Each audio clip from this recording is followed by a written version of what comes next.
हाय दोस्तों, RPC ASO की vacancy आ चुकी है। इसके लिए आप सभी को बधाई। जो मैथमेटिक्स स्टूडेंट्स है, इसके अलावा कॉमर्स और स्टैटिक्स के स्टूडेंट हैं, उनके लिए सुनहरा मौका है।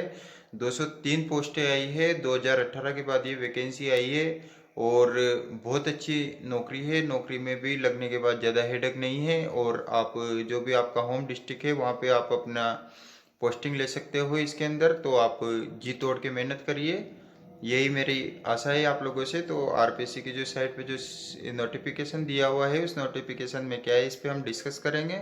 साथ में ही मैं आपको बहुत अच्छी तरह से बताऊंगा कि कौन कौन सी बुक हमें प्रीफर करनी चाहिए, क्योंकि सबसे मेन चीज़ है ना, जो इसके सिलेबस को पॉइंट टू पॉइंट पढ़ना है। और जो मैं बुक्स बताऊंगा, अगर आप उन्हें प्रीफर करते हो तो 100% आपका सिलेक्शन है, ऐसी मेरी ईश्वर से कामना है।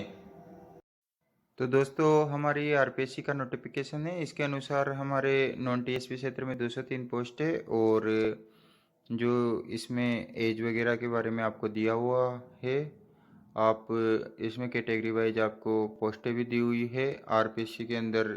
जब जो सबसे मेन चीज़ है वो है क्वालिफिकेशन। इसमें आप सेकंड ग्रेड मास्टर डिग्री होनी चाहिए। मास्टर डिग्री आपकी कॉमर्स, मैथमेटिक्स या स्टैटिक सब्जेक्ट से होनी चाहिए। इसके अलावा आपके पास एक कंप्यूटर डिप्लोमा या फिर कोई RSCIT जैसा एक 6 महीने का कोर्स होना चाहिए और विशेष कुछ है नहीं इसके अंदर।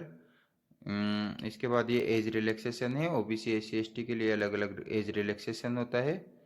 तो आप ये नोटिफिकेशन आरपीएससी की साइट से डाउनलोड कर सकते हो। इसके अलावा इसमें जो डेट दी हुई है फॉर्म भरने की, वो 1 तारीख से 20 तारीख है। आप 20 दिसंबर तक आवेदन कर सकते हो। SSO ID सबकी बनी हुई होती है। अगर SSO ID नहीं बनी हुई हो तो मुझे कमेंट बॉक्स में बताएं। मैं SSO ID का आपको या तो लिंक भेज दूंगा बनाने का, या फिर कोई शॉर्टकट मेथड बता दूंगा।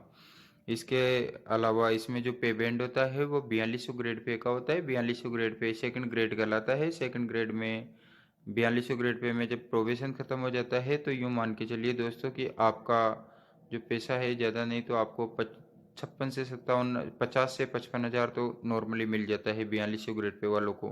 ये हमारा सिलेबस है। सिलेबस के अंदर आप सब देख सकते हो कि इसमें दो तरह का सिलेबस है। एक तो जनरल जीके हैं और दूसरा जो हमारा सिलेबस है वो है मैथमेटिक्स, स्टैटिक्स और इकोनॉमिक्स। तो इस पे हम डिस्कस करते हैं कि इनके कौन कौन सी हमें बुक्स प्रीफर करनी चाहिए। तो दोस्तों, आरपीएससी की वैकेंसी के बाद जो सबसे महत्वपूर्ण चीज़ है वो है हमारा सिलेबस और सिलेबस कवरेज हम कैसे करें।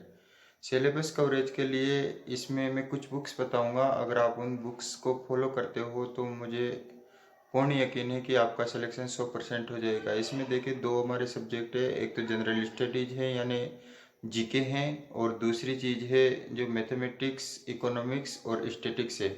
जीके के लिए आप एक तो ये सिखवाल की बुक आती है मानचित्रावली वाली, इसको प्रीफर कर सकते हो। इसके अलावा एक और बुक्स आती है दक्ष, जो सार संग्रह आती है, इसको बुक प्रीफर कर सकते हो। और करंट जीके के लिए आप पेपर या फिर मासिक पत्रिका पढ़ सकते हो। जीके में जब आप इतना कर लोगे तो यही आपके लिए पर्याप्त होगा। इसमें कोई बड़ी जीके नहीं आती है, केवल 30 नंबर की जीके आती है और नॉर्मल प्रश्न आते हैं।